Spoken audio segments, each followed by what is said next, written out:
Halo semuanya, perkenalkan saya Muhammad Ariel Ardianto dengan NIM 19M10050.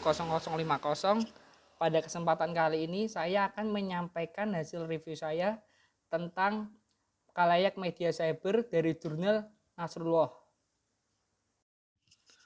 A. Karakter khalayak di media tradisional. Khalayak merupakan individu yang bebas dalam menentukan media apa yang digunakan dan pesan apa yang ingin dikirim. Khalayak juga merupakan target pemasaran untuk iklan perusahaan yang berusaha agar khalayak tersebut menjadi konsumen. Terdapat pengertian sekaligus karakteristik khalayak, yaitu yang pertama, khalayak lebih menunjukkan individu yang bersosialisasi dan produk yang dipilih sesuai dengan keinginannya. Yang kedua, khalayak tidak hanya pada satu titik lokasi, tetapi ada di sebagian wilayah sasaran. Yang ketiga, khalayak bersifat heterogen yang berarti khalayak yang beragam atau berbeda-beda. 4. Khalayak lebih menutup diri atau tidak memperlihatkan identitas aslinya terhadap sesama pengguna media. 5. Posisi khalayak terbagi dari komunikator atau sender. Kesimpulan dari pengertian dan karakteristik khalayak adalah khalayak hanya sebagai konsumen di era media massa. Konsep komodifikasi Karl Marx merupakan penjelasan lebih mendalam tentang pemanfaatan khalayak atau audiens oleh media dan dapat diartikan proses dari nilai guna berubah menjadi nilai tukar. Maksud dari arti tersebut adalah khalayak tidak hanya memproduksi barang dan melakukan pertukaran, tetapi khalayak juga menjadi komoditas pada aspek kemanusiaannya yang bisa dijual dan dibeli.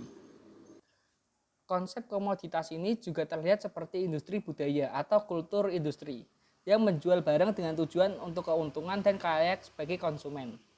Khalayak juga diproduksi, dijual, dan dibeli untuk mendapatkan khalayak.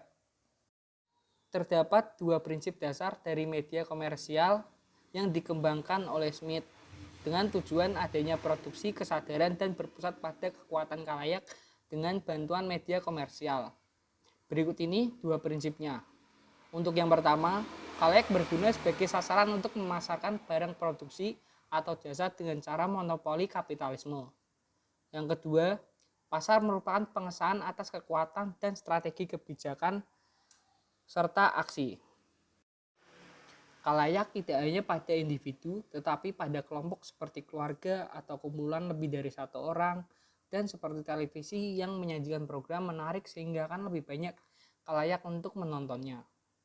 Khalayak yang semakin banyak juga membuat pihak yang memproduksi program dapat menjual khalayaknya ke pengiklan di jeda program tersebut. Pengiklan merasa yakin jika semakin banyak khalayak menonton, kemungkinan akan tertarik dengan barang atau jasa yang diiklankan. B. Bergesernya tipe khalayak. Internet sebagai media baru. Semakin berkembangnya internet sebagai media baru dan hadirnya media cyber menjadi satu tumpuan bagaimana hubungan baru antara khalayak dengan media. Dalam media tradisional, khalayak hanya sebagai penerima informasi dan sebagai objek oleh media. Dengan adanya media baru yang saling berhubungan dengan khalayak dan media, sesuatu yang lebih tinggi dari audience participation. Dalam media cyber, khalayak memiliki otoritas dan diberikan kebebasan untuk mengubah dirinya serta terlibat dalam media tersebut. Adanya media baru merubah segala aspek dalam teknologi informasi dan merubah cara komunikasi yang lebih aktif dan tidak terpusat. Khalayak tidak hanya menjadi konsumen dalam media cyber dan adanya jurnalisme warga, khalayak juga sebagai produsen yang dikenal dengan istilah prosumer, gabungan antara produser dan konsumer, atau producers. Motif ekonomi dan politik. Dalam industri media cyber, ini juga dapat motif ekonomi dan politik. Dalam motif ekonomi, menghasilkan keuntungan dengan rela menyiapkan segala fitur, mengeluarkan modal, dan membayar karyawan. Tidak hanya motif ekonomi, tetapi juga memiliki motif politik, yaitu dengan memperkokoh media massa hingga menyebarkan pengaruh.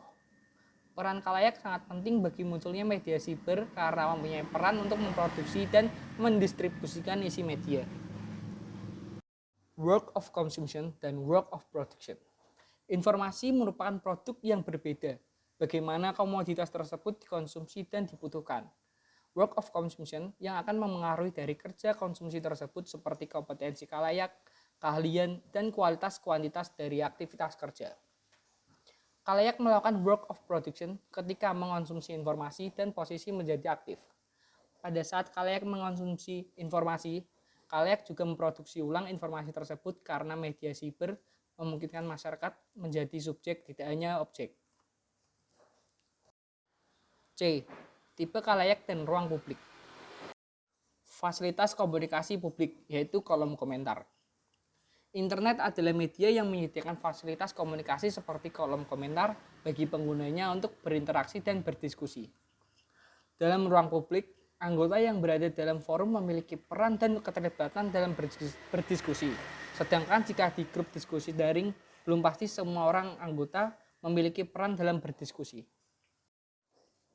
Pembagian kalayak, pengunjung atau visitor, dan penatap atau residen. Pengunjung mengakses suatu situs hanya saat mereka minat atau menginginkannya. Sedangkan penatap mengakses suatu situs untuk secara rutin dalam melakukan interaksi, pengumpulan informasi, dan meninggalkan jejak agar keberadaannya bisa diketahui. Pembagian pengguna grup diskusi daring. 1. Web server. 2. Active use group partisipan. 3. Lookers atau pengintai. Pengintai di dalam grup diskusi daring hanya untuk menyimak dan tanpa meninggalkan jejak interaksi apapun.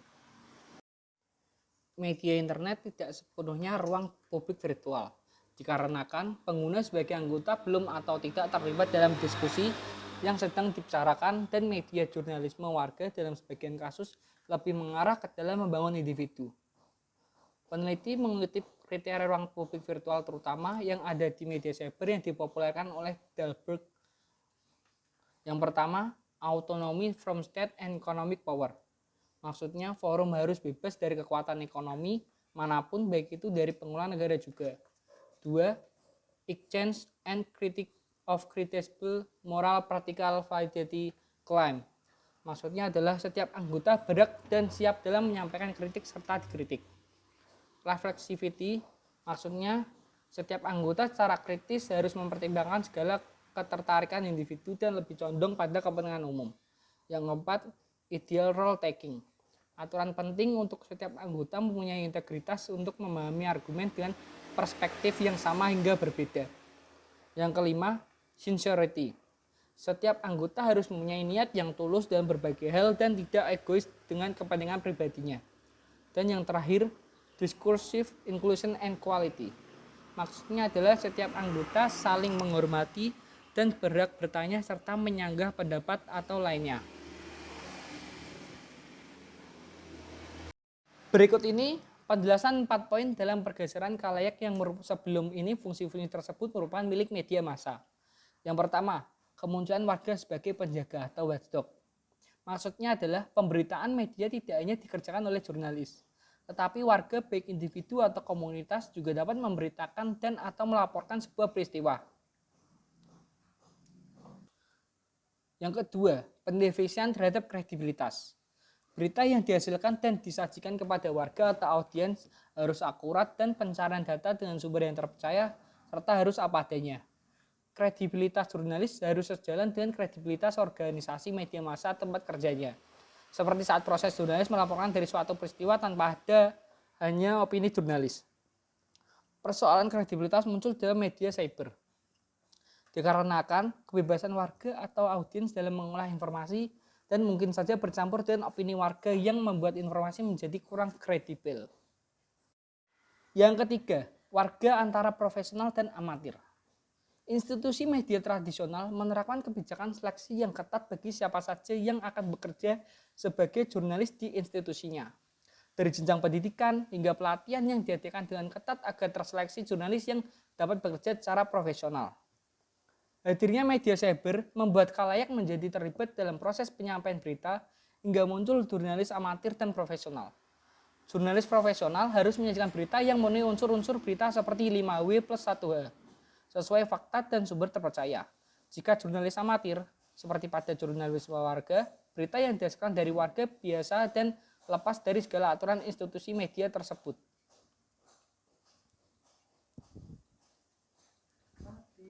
Dan poin terakhir, warga sebagai audiens global.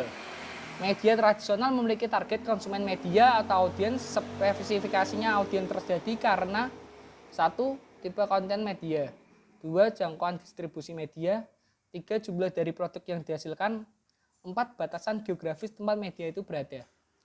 Keterbatasan membuat jangkauan media tradisional menjadi kurang luas, terutama untuk konteks media jurnalisme warga online. Pola internet menghubungkan khalayak secara global menyebabkan akses tersebut terhadap media jurnalisme menjadi lebih luas dan memengaruhi bagaimana informasi itu dapat lebih terdistribusi. Sekian penjelasan dari saya. Terima kasih.